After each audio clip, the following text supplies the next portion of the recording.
Every Dungeon Master is different. How they approach the game, what aspects they like best, the amount of prep they put in. Find 100 DMs and you'll find 100 ways to run things. But I can say this with confidence. Every Dungeon Master is a monster. No, not in a literal sense, but you can categorize DMs by which D&D monster they most resemble.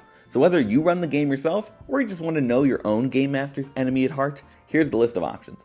Vampires feed on the life force of other creatures, draining their blood and relishing in their pain and suffering. So do DMs, but some really take it to the next level. If your Dungeon Master is a vampire, you better not put any beloved family members or lifelong friends in your backstory. They will be killed in front of you, and your DM will laugh as it happens. Signs that this may be you include owning a mug that says Player Tears, having a special ritual for destroying the character sheets of fallen PCs, and always attacking players when they go down because it's what the monsters would do. No, my friend, you are the monster. A vampire, to be clear. As the DM, you end up playing most characters in the game. Allies, villains, commoners, monsters. Depending on the campaign, you might be embodying lots of different people. Mimics are able to replicate and take on many different forms, and so mimic DMs are those who relish role-playing. This might be you if you love trying out new character voices, give every NPC a unique backstory and motivation, or have a theater background, especially musicals. You know how you are. Hill Giants are known for their ravenous appetites, while other giants might plunder for treasure or glory. They're mostly doing it for food. Livestock, grain stores, villagers, doesn't matter to them. They need some grub, and they need it now. Your Dungeon Master may also be a Hill Giant. They're the ones who are prepping for in-game snacks longer than they're actually making notes for the campaign. Halfway through your session, there will be a takeout order, and yes, you will get inspiration if you pick it up. If you're playing in one of their games, go the extra mile and bring some chips and dip to your next game night. Something tells me there could be some new magic items in it for you. Dragons will collect just about anything that catches their eye. Gold, magic items, and other priceless treasures. If your DM is a dragon, their hoard might not be as valuable, but it is equally impressive. We're talking tons of miniatures, a dice set for any situation, and all the unnecessary DM tools they just had to buy for their games. And just like their draconic counterparts, they would fight you to the death to protect what's theirs. I'm a dragon. This one is me. As some of the strongest devils out there, entering into a deal with a pit fiend is ill-advised. The rewards may be great, but the risk couldn't be higher.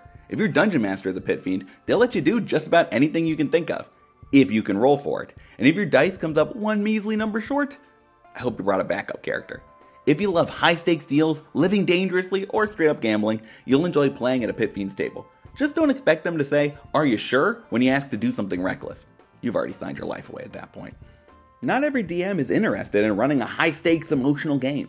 Sometimes they just want to goof off with their buds, get in some wacky combat encounters, and not take things too seriously. If you see yourself in that description, you might be a goblin, basically the comic relief of D&D. If you're fighting a swarm of goblins, you're probably not fighting for your lives. But I bet you're laughing and having a good time dealing with their zany, crazy energy. And for a goblin DM, that's all that matters. On the flip side, hobgoblins aren't like their tiny minions at all. Stern, calculated, and focused, they are masters of the battlefield, using clever tactics and military might to overrun and defeat their opponents. If your DM is a hobgoblin, watch out. If you don't fight smart, you will die. Expect the villains to set clever ambushes, utilize terrain to their advantage, and show no mercy. But don't worry, everything will be by the book. Hobgoblin DMs want to earn their victory, and will gladly point out the page and paragraph of every rule they use against you. But the opposite is true too. They fight with honor, and nothing will bring them more joy than being outplayed by the party. Who said D&D isn't a war game anymore?